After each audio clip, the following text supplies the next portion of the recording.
거기다가 이제 그거 음. 끝나고 나서 이제 그러니까 아무렇지도 않게 또 성당 같은 데 가가지고 그 퍼레이드 준비를 하잖아요. 아, 맞아요, 맞습니다. 퍼레이드를 준비를 하는데 또 성스러운 데 가서 또 약간 순백의 드레스 같은 걸 또 입고 맞습니다. 갑자기 그 퍼레이드를 하면서 약간 성녀 같은 모습으로 그렇게 그 퍼레이드를 가는 모습을 보니까 이게 약간 그 좀 전에 그 봤던 모습들과 약간 대비가 되면서 아, 그렇죠. 조금 맞습니다. 더 이상하다, 괴기스럽다 이런 느낌이 괴기스럽다. 많이 들더라고요. 모순적인 공포스럽다. 맞습니다. 거기서 최고 정점은 보호받아야 돼 마땅한 그 퍼레이드에 온 아이들한테 사탕을 강속구로 날리면서 아이들 가슴에 류현진인 줄. 사탕을 가슴에 꽂죠 진짜 훅훅. 아, 잘 던지더라고. 그렇습니다. 국가대표 잠수함 약간 이런 느낌. 아니 근데 그게 어. 나 모르겠어. 이게 진짜 한번 좀 영화 보다가 좀 나 좀 느닷없이 터진 게 두 군데가 있는데. 네네. 아까 방금 얘기했던 또 있구나. 사탕을 강속구로 던지는 그 무표정한데 그 팔에 그런 강인함 그런 거. 네. 좀 그 장면은 허리를 안 썼는데 굉장히 빠르게 날아가죠. 그렇죠. 그리고 솔직히 그 연기를 하다가 아니 난 솔직히 그 부분에서 연기를 굉장히 잘했다고 느낀 게 뭐냐면은 그 템포가 그 연기를 하고 있는 그 막 흐느적하고 자기가. 막 얼리 빠진 듯한 그 자기 몸의 템포하고 사탕을 던지는 그 속도하고 달랐단 말이야. 그렇지. 그러면 그 연기 호흡이 깨질만도 하거든. 근데 그 표정을 굉장히 끝까지 잘 유지하더라고 그 배우가. 그래가지고 이 배우가 범상치 않다, 연기를 굉장히 잘하는 배우다라는 생각이 좀 많이 들었어요 나는. 그 부분에서. 아니, 네네. 그것도 그렇고 이제 마지막에 이거 그죠 우리 방송 듣는 사람들만 가지고 있는 코드인데 그 이제 네네. 민이 신내림을 받으면 어떠냐고 이제 그 방송국에서 물어보잖아요. 네네. 몸이 너무 아프다, 뭐 거기가 막 빠질 것처럼 아프다. 네네. 그다음 뭐 꿈은 안 꾸냐, 이상한 꿈은 안 꾸냐. 이상한 꿈 매일 꾸는데 알 수 없는 되게 큰 남자가 칼을 혀로 앓고 있다. 그래 그 얘기 할 줄 알았어. 나 빵 터져가지고 나 극장에서 보다가 나왔다. 여기서 진짜 영화에서 진짜 나오더라고. 칼을 진짜, 혀로 앓는 거를. 야, 나왔다, 드디어 나왔다. 그럼 바얀신이 그렇게 얘기하는 거야. 난다 그래요.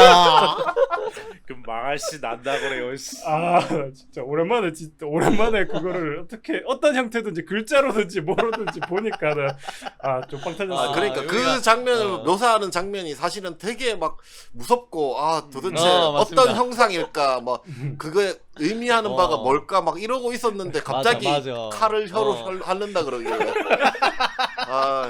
막 내가 그러잖아. 좀 집중력이 흩어졌죠. 내가 문제가 아니라 이걸 그대로 차용하는 감독님들이 있어요. 내가 문제가 아니라니까. 그러면 거기 태국에 존재하는 바얀신이라는 존재가 약간 그 포스트 아포칼립스 미래에서 온 신이군요. 알지 임마. 화면 중독 듣는 신이지. 그렇군요. 청취자분이셨군요 우리 바얀신께서. 태국 0.1%가 그분일 수도 있어. 그렇군요. 네네. 방송 들으시는 분. 그럴 수 있어. 그렇습니다. 그런 장면 굉장히 좀 인상적이었고 그런 연출이 중간에 변하는 변곡점이 분명히 좀 있었다, 그죠? 그런 생각이 좀 드네요. 네네. 나는 그래서 이게 페이크 다큐 형식인데 네네. 그래서 카메라맨들도 실제로 막 출연도 하잖아요. 네네. 카메라에 그렇습니다. 잡히기도 하고. 네네. 뭐 근데 나는 거기서 이분들이 좀 대단한 게 마지막에 내장이 덜렁거리는데 계속 촬영을 하고 있는 거야. 그러니까 물론 그게 좀 말이 안 돼. 계속 아니 심지어 마지막에 이제 밍한테 쫓겨가지고 막 문 잠그고 이제 막 그러면서도 끝까지 카메라를 들고 그치. 야씨 끝까지 들고 있는 거야. 아니 그거는 나도 좀 그런 게 그냥 좀 땅바닥에 떨어진 채로 연출을 했어도 될 것 같은데 그렇게 불사의 촬영 정신을 가지고 그 종군 기자지 그게 무슨 종군 기자도 그래 뭐한다. 그래서 너무 프로 직업의식이 나가지고 좀 각각했어요. 그 중에 누구 한 명이라도 좀 그냥 카메라가 떨어진 채로 죽어가지고 연출이 마지막에는 좀 그런 되는데. 연출이 나오긴 하는데 그리고 이런 점에서 제일 소름 끼치는 게 뭔지 알아요? 뭐죠? 뭐예요? 이제 다큐멘터리가 완성돼서 우리가 보고 있다는 거. 카메라맨들 다 죽었는데 그렇죠. 누군가는 편집을 했겠지? 그 마지막에 밍이 찍어주잖아. 제가 좀 찍어드릴까요? 밍이 그러죠. 편집을 했나? 자막 같은 거. 이런 형식을 바로 그렇게 얘기하잖아. 파운드 푸티지 형식이라 그러잖아. 이게. 네. 그러니까 약간 다큐멘터리 식으로 아니면 누군가가 뭐 핸드폰으로 아니면 뭐 캠코더로 이렇게 찍은 영상이 어떻게 네. 찍다가 그 찍은 주체가 죽는다거나 사고를 당해가지고 이 나중에 촬영이 발견돼서 나중에 발견돼서 촬영물이 이렇게 편집됐다라는 느낌으로 이제 영화에 나오는. 근데 그렇다고 형식을. 치기에는 나는 솔직히 좀 뒤쪽에 음. 연출이나 이런 것들이 음. 조금 너무 진짜 페이크 다큐가 아니고 진짜 너무 페이크 같더라고. 그냥 그 촬영진이 그러니까 보통은 이제 영화 안에 촬영진의 모습이나 이런 게 나오지 않잖아. 어쨌든 이거는 뭐 페이크 그렇죠. 다큐의 형식이라서 그냥 나오는 거긴 하지만 맞습니다. 네. 근데 그래서 어떻게 보면 영화 안에서 이런 촬영진이 나온다는 거는 사실은 조금 생소한 모습이긴 하죠. 맞습니다. 생소한 모습이긴 한데 이게 계속 그러니까 촬영진 모습이 나오는데 이게 너무 가짜 같은 거야. 이 사람들이 이 찍는 거 자체 아까 얘기한 것처럼 신 PD가 얘기한 것처럼 그 뭐 다 내장이 뜯어 나가는데도 계속 촬영을 하고 이런 모습들이 나는 되게 어설픈 배우의 모습처럼 느껴져가지고 그 촬영진들이 여기서부터 좀 약간 B급 아닌가? 약간 이런 생각이 좀 들기도 하고 좀 그러니까 그런 사실- 부분이 있었던 거 아닐까? 좀 그런 부분도 있었던 것 같아. 공포 영화에서 누군가가 희생을 당하거나 이럴 때 그 네. 희생당하는 인물을 이제 앞선 내러티브에서 조금 그 인물에 대한 우리가 쉽게 얘기하면 감정이입 이런 부분들을 좀 차곡차곡 쌓는 과정이 필요하잖아. 네. 그렇죠. 그죠? 그런데 여기서 촬영팀 같은 경우에는 우리가 거기서 등장하는 등장인물들이 아니기 때문에 거기에 감정이입을 잘 하진 않거든. 그렇죠. 관객들이. 그렇죠. 근데 그런 인물들이 느닷없이 희생을 당하니까 거기에서 그 희생자들에 대해서 우리가 관객들이 감정이입에 실패하는 약간 부분들도 좀 있었던 것 같아. 맞아요. 내가 봤을 때. 그렇기도 하고 네네. 또 이게 사실 마지막 후반부에 그게 하이라이트 같은 좀 치다른 그 절정 부분이잖아요. 네네네네. 근데 이제 주요 인물이 아닌 이런 약간 엑스트라 같은 출연진들이 맞아. 이제 계속 보여주는 느낌이라 긴장감이 좀 떨어지는 것도 있고. 그러니까 네네네. 촬영진이 사실은 아까 얘기한 것처럼 이 극이 주는 큰 메시지랑 상관없는 사람들이잖아요. 그렇지. 음. 상관이 없는 사람들인데 굳이 또 이 사람들을 계속 보여주다 보니까 좀 약간 이때부터는 긴장감이 좀 떨어졌다. 그렇기도 하고. 저는 근데 오히려 걔들이 나오니까 더 다큐 같아서 뭐 물론 연기나 뭐 이런 거는 둘째 치더라도 네네네. 형식 면에 있어서는 오히려 다큐 같은 느낌이 더 그러니까 들었어요. 현장감은 더 저는 들었지. 어. 현장감 느낌은 좀 있었는데 네. 굳이 이제 그 하이라이트 부분에서 그 사람들의 그 당하는 장면들을 계속 이어져서 계속 보여줘야 했나 이런 생각이 좀 나도 들기도 하고. 오히려 또 그런 게 오히려 좀 리얼리티가 있으면 그 카메라맨만 있을 리가 없잖아. 뭐 그러니까 PD도 좀 있다든가 좀 다른 사람들 좀 있어가지고 또 희생당하는 사람 늘리던가 아니면 걔네들끼리의 유대를 좀 주던가 아니면 뭐 거기 진짜 우리가 보는 연애 프로그램처럼 PD가 있어가지고 뭐 그 사람이 이렇게 그 보면서 이 테마가 안 나오는데 막 하면서 이렇게 좀 배치를 좀 한다든가. 근데 이거는 김숙불님이 이제 방송을 잘 몰라서 그런 다큐 영화 같은 거 찍을 때 자기는 알겠지 뭐. 카메라 든 사람이 PD병 카메라 감독이에요. 그러니까 그러니까 최소한의 혼자서 인원으로. 다- 맞습니다. 맞습니다. 그리고 그러니까 이게 실제라고 더 현실감 있고 실제라고 했으면 차라리 요즘에 그런 장비들 많잖아요. 왜 몸에 부착해서 몸캠. 하는 그런 바디캠 바디캠이라든지 같은 거. 네네네. 아니면 뭐 머리에 이렇게 붙이는 캠이라든지 그런 걸 활용해서 조금 더 현장감을 살릴 수도 있었을 건데 왜 이게 좀 더 어색하다고 생각했냐 하면 그런 무서운 상황이 계속 발생하는데도 얘들이 이렇게 그 카메라를 두 손으로 이렇게 공손히 이렇게 받치고 이렇게 찍고 있단 말이죠. 그러니까 그렇지. 그런 상황이 발생되면 그러니까 몇 명은 무서워서 카메라를 집어 던지고 버리겠지. 도망을 갈 수도 있는 상황인데 맞아. 그런 거 없이 너무 공손하게 이렇게 계속 찍고 있었다. 숨었을 때도 자기 목숨이 위협받고 있는 그런 상황에서도 들고 공손히 찍고 이렇게 있다. 들고 이렇게 문을 닫고 숨어 있고 그런 장면. 제가 항상 방송에서 하는 얘기지만 감독이 시켰겠지. 그렇게 들고 있으라고. 아니, 그리고 나는 그 정락턴이 무슨 이제 바디캠이나 이런 거 얘기하는. 네네. 이거는 내가 태국을 비하하는 건 아니고 네. 그냥 저예산이면은 그 바디캠 이런 거 존나 비싸거든. 뭐 그럴 그렇긴 수도 하죠. 있죠. 고프로 이런 거 그렇긴 엄청 하죠. 비싸요. 맞습니다. 그러니까 그런 점에 있어서는 오히려 음. 그 PD들이 이런 우리가 다큐멘터리 같은 거 보면은 사람들이 막 찍지 말라고 지랄하는데도 이렇게 들고 찍고 있어. 계속 아. 막 그런 거 되게 많잖아. 나 오히려 그래서 그런 게 더 좋았다고 할까? 좀 다음 그런 거는 걸로 괜찮았던 것 했어야지. 같아, 저기 연출이. 뭐지 밍 입장에서도 계속 촬영하고 그러면 아좀 밍이 중이잖아요. 좀 진짜 찍지 마세요. 그러면서 아니 근데 농담처럼 한 얘기지만 나는 조금 그런 거 관련된 메시지도 어느 정도는 좀 있지 않았나 그런 생각도 좀 드는 게 네. 쉽게 얘기하면 중간에서 그 아무리 그 저널리즘이지만 다큐멘터리를 찍는 입장에서 그러니까 모든 걸 다 이제 개입하면 안 되고 네. 관찰할 자의 시점에서 이걸 담아야 된다라는 어떤 뭐 자기들의 뭐 직업적인 소명 이런 것들이 만약에 진짜 다큐멘터리라고 쳤을 때 있다고 네. 치면은 네. 그렇다고 하지만 중간에서 보면은 그 밍이 중간에 막 계속 막 하혈을 하는 과정이라든가 아니면 중간에 막 힘들어하는 과정 뭔가 막 문제가 생기는 과정들 이런 거를 정말 아무 개입도 안 하고 도와주지도 않고 찍고만 있잖아. 심지어 막 화장실로 들어가가지고 숨어 막 들어가서 피를 뭐, 흘리고 그런데 막 거기에 막 카메라를 막 틈새로 들이밀고. 들이밀어가지고 그거를 도와주지는 않고 계속 찍고 있고 이런 부분들 있잖아. 네. 그런 것들이 어떻게 보면은 조금 왜곡된 잘못된 저널리즘 이런 것들에 대한 자극적인 것만.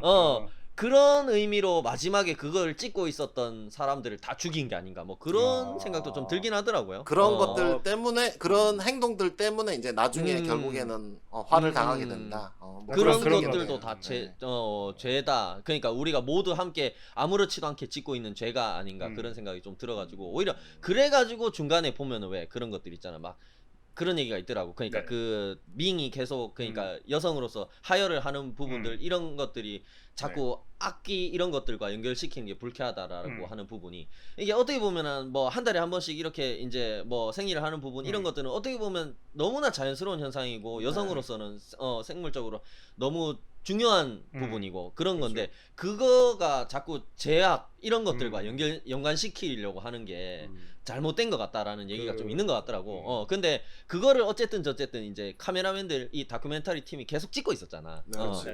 원래 정상적이면 이거는 좀 저기 뭐 카메라 내려 이렇게 돼야 되는데도 좀 불구하고 보호해줘야 되는 부분이라던가 그죠? 조금 그런 것들이 있어야 되는데 그런 걸 하지 않고 계속 찍고 있었다는 걸 어떻게 보면은 무기나에 조금 동조하고 있다 아니면 오히려 더 부추기고 있다. 그렇지 뭐 마치 좀 어떻게 잘못돼 봐라라는 식으로 그걸 우리는 이용하려고만 하고 악용하려고만 한다 그렇게 비춰질 수도 있으니까 네. 그런 것들을 응징하는 느낌으로 마지막에 그 다 물어 죽인 게 아닌가 그런 야 그런 생각이 좀 들더라고 나는. 그런 근데- 심지어 대사도 그렇게 뱉잖아. 제가 좀 찍어드릴까요? 막 이렇게 하잖아 밍이 마지막에. 그런 생각이 좀 들었습니다. 네. 아 그러니까 저도 이제 계속 저기 정락토님도 마지막 부분이 좀 별로였다고 말하는데 네네. 저는 이제 뭐 좀 마지막 부분도 저도 학살 장면이잖아요 어떻게 보면. 네네네. 그렇죠. 그 장면이 저도 굉장히 이제 밍이 문 열고 나온 시점부터 그럼 이제 영화가 5분 안에 끝나겠군이라고 생각을 했는데 느낌상 한 20분은 더 한 것 같아. 맞아요. 그래서 굉장히 좀 길었던 것 같아요. 네. 아니 이게 이미 다 이제 밍이 나온 끝났지. 시점에서 좆된 거잖아 전부 다. 그렇잖아요. 그러면 이제 거기서 사실 뒤에는 생략해도 되는 장면이었다고 생각해요. 그렇지. 나도 그거에 영화가 지금 그때 영화가 끝난 거야. 사실 그 영화는 거기서 끝이 맞아. 나야 되는데 네. 뒤에 뭐가 좀 더 엑스트라로 더 붙어버렸어. 그러니까 너 이게 뭐냐 그러니까 좀 생각을 해보면은 그러니까 나중에 이렇게 흔적 같은 거 마지막에 이렇게 흔적 같은 거 막 이렇게 뭐 예를 들면 땅바닥에 놓인 카메라에 뭐 이렇게 죽어 있는 게 한 장면씩 카메라별로 이렇게 비친다거나 하고 그렇죠, 그렇죠. 그렇게 끝나도 되는 장면인데 내가 보기에는 감독이 이게 그래도 공포 영화인데 좀 이런 장면들이 좀 부족했어 앞에. 그렇다면 뒤에 어디 한번 다 죽어봐라 하면서 이걸 막 집중적으로 막 그래서 뭔가 마지막에 장르가 슬래셔 무비가 된 것 같은 느낌이 맞아요. 그렇죠. 그렇죠. 약간 좀비물 같은 좀비물이나 슬래셔 무비 같은 그런 느낌이 많이 들더라. 원래는 이제 그러니까 처음부터 곡성 같은 경우에 아까도 얘기했지만 이게 근원적인 공포, 그러니까 종교나 뭐 그런 거에 대해서 악령에 대한 근원적인 공포를 쭉 밀고 나갔다면은 이 영화도 똑같이 가는 듯 했는데 이제 마지막에 진짜 약간 슬래셔 무비처럼 끝나버리니까 그런 부분이 좀 아쉽지 않았나. 나는 약간- 정락터님이 마지막에 좋아할 줄 알았는데. 아니 아니 제가 그런 거 아니 그런 장르를 그런 좋아하잖아요. 장르를 좋아하죠. 좋아하는데 이제 네. 좋아하지만 이게 제가 기대한 건 그게 아니었으니까. 음. 기대했던 장르는 이런 게 아니었습니다. 아니 근데 야- 실질적으로 어. 저도 와이프도 그렇고 저도 그런데 네. 그 이제 님이 살아 있을 때까지는 정말 재밌었어요. 나 진짜 재밌더라고. 와 이거 맞습니다. 되게 어른스럽게 무섭다. 진짜 뭐 그러니까 으스스하고 이런 건 아닌데 그냥 그 영화 자체가 흘러가는 게 무서운 거야 느낌이. 맞습니다. 네. 밝은데도 불구하고 무섭고 그 다 다음에 뭐 캐릭터가 많지 않은데도 무섭고 약간 그래서 아 이게 참 이런 식으로 가면 이거를 받는 게 잘 됐을 것 같다라고 생각했는데 사실 어떻게 보면 이제 그 CCTV 깔고부터는 이 영화가 영화 내에서는 현실이 된 거잖아요. 네. 그렇죠. 분위기가. 그래서 그때부터 뭐 잠깐 현실이 더 무섭다라는 느낌일지 모르겠지만은 아마 대부분 다 별로라 그랬던 점이 이렇게 후기 같은 거 찾아보면은 제가 지금 계속 얘기하고 있는 그 지점인 것 같아요. 이게 영화가 네네네. 약간 그런 것 같아요. 그 뭐지? 그러니까 공포 영화 보러 왔는데 정말 슬래셔 무비를 틀어준 거야 뒤에는. 네네네. 그거는 좀 호흡이 좀 안 맞아서 아마 그 부분에서 좀 많은 사람들의 미움을 받지 않았나라는. 약간 나중에 이제 그 악령의 씬 그 퇴마사들 주변에 그 무당 네. 제자들 제자들 막 이렇게 해가지고 그 풀려난 밍이 음. 여기 테마식을 치르고 있는 장소로 오잖아요. 네. 그 막 그 주변을 막 호위무사들처럼 걔들이 막 둘러싸주잖아. 네네. 그때는 거의 우리 얼마 전에 다뤘던 영화 그 아미 오브 더 데드의 그 좀비 그치, 퀸 같은 좀비들. 약간 그런 느낌도 맞아. 좀. 나도 딱 그 애들이 막 갑자기 벌벌 떨던 모습이 어, 카메라 어, 보이는데 이게 어. 그 나도 진짜 무슨 절대악 디아블로 이런 게 강림한 거 같잖아. 맞아. 사실 그 정도 급은 아닐 테지만은 그죠. 그렇습니다. 약간 걔들 중에선 대장이겠지 그래. 그치. 지역 대장일 수도 있지. 지역 대장. 그렇습니다. 그 곡성 그 악마랑은 그럼 지역 대 지역으로 나중에 붙을 수도 있겠네. 일본 악마랑 악령 어벤져스야 씨. 뭐 유니버스가 될 수도 있죠. 가능하죠 뭐 다른 지역도 보면은. 그리고 뭐 저기 그 약간 좀 전혀 클리셰인데 필요해서 넣기는 했는데. 네네. 좀 뭐라 그래야 돼 눈에 계속 보이는 거 그런 거 있잖아요. 좀 네네. 되게 모순적인 거. 그 노이의 그 노이 집은 개고기를 팔면서 개를 키우는데 저 개가 결국에 잡아 먹힐 것 같다라는 느낌이 좀 계속 있잖아요. 그러니까 너무 이게 불편해. 어디서 뭐가 뭐를 위한 클리셰인지 모르겠는 거야. 그러니까 이게 이 집안의 모순을 보여주려고 개고기를 팔면서 개를 키우는 건지 아니면은 이게 밈이 잡아먹으려고 키우려 그러다 보니까 거기다 모순을 얹어서 개고기를 팔자가 만들어진 건지. 계란이 먼저나 닭이 먼저나 그런. 그런 거 같은 부분이 좀 있죠. 그냥 그런 거 모순을 보여주려고 한 것 같아요. 어차피 보면은 그러니까 개를 이제 자기들은 되게 이뻐하면서 키우고 있는데 개를 파는 그런 약간 모순적인 거. 그리고 자기들 조상이 죄를 지었는데 지금 행복하게 살고 있고 뭐 이런 것들. 그런 것들 그래서 하나씩 남자부터 하나씩 다 죽인 거지. 그럼. 그렇습니다. 그래서 뭐 좀 그런 거도 좀 있었고 이제 또 뭐 약간 그래서 뭐죠 맥이 이제 문제가 있다 밍 사이에서 그런 iOS가 문제가 있다. 죽은 아들이 죽은 맥OS. 아들이 네네. 문제가 있다 그런데 그것도 좀 약간 그런 개하고 비슷하게 밍이나 그 가족을 좀 더 이상하게 불행하게 만들려고 하다 보니까 들어간 요소인지 아니면은 그냥 그 영화 스토리상 혼란을 주기 위해서 한번 들어가는 요소인지 그런 게 좀 많더라고요. 약간 그래서 저는 그 부분이 조금은 혼란스럽다기보다는 헷갈려라 그러면서 좀 클리셰로 들어갔던 기분이 혼란스러우라고 넣었을 수도 있을 것 같아요. 왜냐하면 뭐 그게 없었어도 사실은 이제 전체적인 그 영화 흘러가는 데는 문제는 없거든요. 문제가 없죠. 근데 그렇죠. 어쨌든 님이 그 랑종인 님이 그것 때문에 한번 헛발질을 한 거니까 뒤통수를 한 대 탁. 헛발질을 하면서 이제 밍을 더 돌보지 못한 부분이기도 하죠. 그 곡성으로 따지면 약간 천우희 존재랑 좀 비슷해. 처음에는 그쪽 무명 귀신이 천우희가 연기한 무명 귀신이 악귀인 줄 알았는데 나중에 보면 이제 그게 이게 사실 현혹당한 거잖아. 걔들한테. 그렇죠. 이것도 똑같이 이제 맥으로 이제 시선을 돌려놓고 이제 뭔가 밍한테 작업친 거지 이 새끼들. 그렇다고 볼 수 있겠네요. 비슷한 역할을 했다 영화에서. 그렇죠. 좀 흐름이 비슷해. 그러니까 전체적으로 비슷한 게 많아. 그렇습니다. 아니 저는 캐릭터에 대해서 그럼 좀 이야기를 해보면 네. 조카 밍 역할을 연기했던 배우는 정말로 아름답고 좋은 연기였다는 생각이 좀 들었습니다. 태국의 수지 정도 될까? 아 충분히 가능하다. 반했네. 많이 보는데. 아니 조금씩 이제 귀신에 씌어가는 과정이 굉장히 잘 그려지기도 했지만 네. 확실히 배우가 얼굴도 굉장히 이쁜데 진짜 연기도 너무 훌륭하고 진짜 웬만큼 이렇게 공포 영화를 보면서 연기 훌륭하다고 생각했던 건 진짜 그 콜에서 그죠? 그 배우 이후로 진짜 오랜만인 것 같아.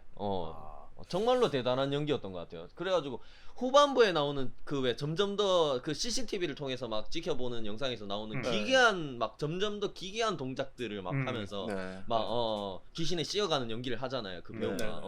그런 부분도 액션 연기라고 하죠. 일종의 그것도 액션 연기라고 할 수 있어요.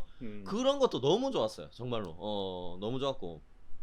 그런 부분이 그 부산행하고 곡성 같은 작품에 그 참여했던 박재인 안무가님 함께 참여하셨다고 그러더라고.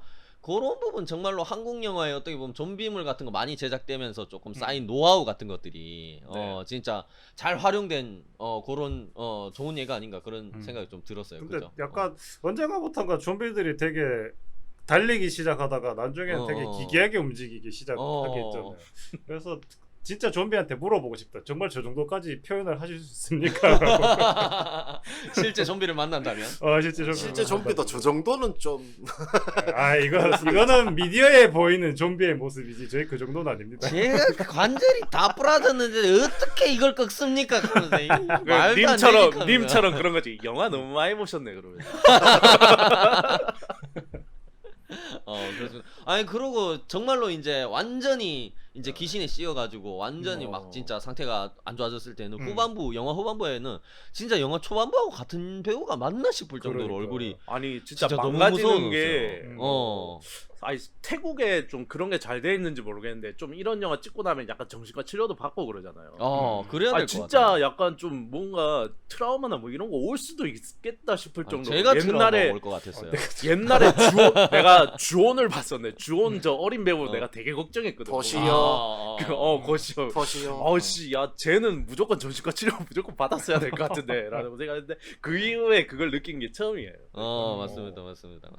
진짜 그 정도로 좀 좋은 배우였다. 그런 생각이 좀 들었고 어떻게 보면 또 영화의 또 다른 주축 인물이라고 할 수 있는 그죠? 님, 랑종 님 캐스팅도 굉장히 좋았다는 생각이 들었어요. 뭐 아까도 좀 얘기했지만 배우가 아니라 실제 무속인이 아닐까 생각이 들 정도로 맞아요. 그죠? 그 정도로 현실감 있는 연기를 좀 선보였던 것 같고 비주얼이나 디테일도 굉장히 좋았던 것 같습니다. 아까 얘기했던 것처럼 맞습니다. 진짜 일상복들을 입고 있는 어떤 그런 것들 그죠? 집에서 심지어 수선집 같은 것도 하는 거 같은데 맞아 그런 것들 자기가 일상생활을 직업은 무속인이지만 원래는 자기가 뭐 처음부터 무속인이 되고 싶었던 건 아니다. 일을 재봉사가 되고 싶었다. 그런 것들도 되게 좋았던 것 같아. 그런 거는 나중에 가서 그런 메타포도 좀 있는 것 같더라. 억지로 끼워 맞춰 보자고 하면은 뒤에 가지고 테마 의식을 하는 장면에서 보면은 실을 굉장히 많이 활용을 하잖아요. 그렇죠. 실제로 머리에도 메고. 머리에도 이렇게 하고 실제로 태국에 그런 문화가 좀 있다고 하더라고요. 실이 우리나라하고 좀 비슷한 게 실이 뭐 생명 뭐 이런 것들을 상징하기도 하고 영적인 그런 어떤 연결 이런 것들을 좀 상징한다고 하더라고요. 그리고 여기 정수리 이쪽에 사람의 영혼이 있다고 해가지고 절대로 태국에서는 아이든 어른이든 사람 머리에 손을 안 댄다 그러더라고. 그런 문화가 있어가지고 뭐 그런 어떤 영적인 그런 걸 할 때 이제 머리로 이렇게 실을 이렇게 묶어가지고 뭐 이렇게 연결을 시키는 뭐 그런 행위를 하기도 하고 그렇게 실제로 하는데 실이 나오는데 수선이라는 거는 또 실을 모아서 만든 옷을 새로 수선하는 거잖아. 고치는 일이잖아. 그러니까 어떻게 보면은 뭐 랑종이라는 뭐 무속인 직업 자체가 어떻게 보면은 그런 영적으로 고장난 부분들 그런 걸 치유해주는 치유하고 수선하고 고친다라는 어떤 상징성도 좀 있는 것 같고 그죠? 그런 부분들을 굉장히 좋았습니다. 그래가지고 배우도 좋았고 연기도 좋았던 것 같아요. 뭐 그 비슷한 걸로 거기 보면 이제 차 뒤에 이 차는 빨간색입니다. 맞아. 그거는 무슨 뜻이야? 그거는 찾아보니까 좀 그런 거래. 이제 막 그 태국에서 좀 빨간색 같은 거를 좀 그런 거 막 무당들이 빨간색 같은 거를 좀 그렇게 하라고 한대. 차 같은 것도 빨간색으로 바꾸라고 많이 하고. 그래서 바꿀 수는 없으니까 뒤에다가 스티커를. 그런 걸 써놓는 그런 이게 음. 이 차는 빨간색입니다라고 쓴 차들이 뭐 있다고 하더라고요. 진짜 많이 있다고 귀신을 하더라고요, 쫓는 재밌게. 용도로 빨간색을 사용하는데 뭐 그런거나 뭐 애군을 막거나 뭐 그런 음. 식으로 무당들이 빨간색 옷 뭐 빨간색 차로 바꿔라 뭐 이러니까 자기들 바꿀 수 없으니까 그렇게 뒤에 써놓는 그런 경우들이 많다고 하더라고. 그런 되게 좋은 뜻이 나는 혁명적이라서 그렇게 빨리 했는 줄 알았는데 그런 건 아니고 차 안에 난하고 망치도 넣어놔라 그러면서 정말 저거 호구 조사 좀 해봐라 저거. 근데 그렇게 되는 게 사실 좀 어떻게 보면 신의 입장에서는 사실 신을 눈속임하는 거잖아요. 뭐 그게 그렇죠. 귀신이 될 수도 맞습니다. 있고 신이 될 수도 있는 거긴 하지만 음. 그래서 이제 나중에 보면 또 우리도 그 눈속임을 당하게 되잖아요. 우리가 그 의식을 할 때도 밍인 줄 알았는데 노이였고 약간 뭐 그런 것들도 아마 다 연결된 내용이지 않을까 싶어요. 네. 맞습니다. 의외로 귀신이 잘 속나 봐. 나는 근데 그 장면은 엄마인 줄 알았는데 그 생긴 게 다르더구만 완전히 보폭이나 그런 거. 그래요? 그렇구나. 몸매가 달랐나? 아니 그냥 이 뼈다구도 다르고 그래서 엄마를 데려왔네. 그래서 엄마를 왜 데리고 왔지? 그러면서 그게 나 또 궁금했는데. 그래요? 그렇군요. 영화에 나오는 배우들 얼굴도 잘 못 알아보면서 그 뼈다구는 잘 알아보네요.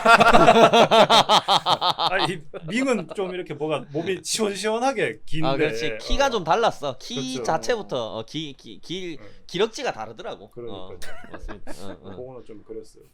맞습니다. 아니면 캐릭터나 이런 것들 보면서 좀 네. 인상적인 캐릭터들 없었나요? 저도 다른 분들은? 캐릭터 얘기를 좀 해보면 뭐 님 얘기를 해보면 네.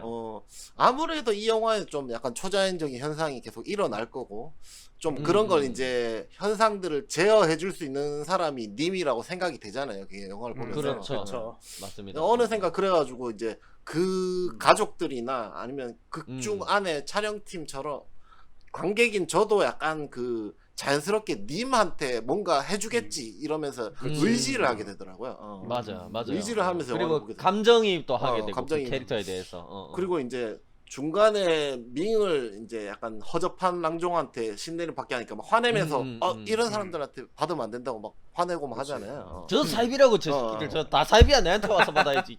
그런 장면을 또 딱 보여주니까 그래도 이 님이 랑종 중에서는 그래도 좀 제대로 된 약간 급이 좀 괜찮은 높은 정규 코스. 정규 코스. 자기 나름대로는 어떻게 보면 자기가 가진 뭐 신앙심 이런 거에 대해서는 어떤 깊이가 있는 그죠? 깊이가 있는 그런 제대로 거죠. 된 랑종이라는 느낌을 다 느꼈던 것 같은데 네네. 그래서 이제 밍이 계속해서 이제 더 이상한 증세를 보일 때마다 그래도 님이 있으니까 뭐 어떻게 해주겠지 막 이런 생각을 막 해서 의지했던 것 같고 밍이 사라졌을 때도 결국엔 님이 찾아내잖아요. 그 방직공장 안에 있는 것도. 네네네. 그런 걸 보면서도 역시 이 영화 안에서는 그래도 님이 어떤 역할을 해주겠구나. 님이 최고야. 이런 생각. 이 영화 랑종 안에서는 님이 국밥이다. 국밥이다. 든든한 존재다. 든든하다. 이런 생각을 하고 있었는데 이 영화에서 약간 일부러 이렇게 한 것 같아요. 일부러. 그러니까 일부러 관객들까지도 님한테 다 의지하게 놓게 이렇게 해놓고 나중에 의식 치르는 얼마 안 남은 시점에서 갑자기 죽게 되잖아요. 하루 전에 죽. 하루 전에. 하루 전에 딱 죽으니까 이게 관객도 그때부터는 이제 공포가 본격적으로 시작될 텐데 의지할 사람마저 바로 없애버린 거야. 그렇게 님이 죽으면서 밍이 짱구가 된 거지. 못 말려. 못 말려. 여기서 짱구가 나온다고. 엄마 문 좀 열어주세요. 엄마 왜 문을 닫아놨어? 그런 건 언제 연습한 거야? 왜 이렇게 뭘 잘해? 연습한 거 아닌데 빙의한 거예요. 지금 짱구에 빙의한 거예요. 그래서 뭐 어쨌든 더 혼란스럽고 좀 의지할 수가 없어서 그러니까 그 극 중의 사람들도 관객들도 맞아. 좀 더 불안하게 만드는 요소로 작용한 게 아닐까. 요 님이라는 캐릭터를 통해서. 그 순간부터 공포가 점점 더 가속되기 시작하는 거죠. 그죠?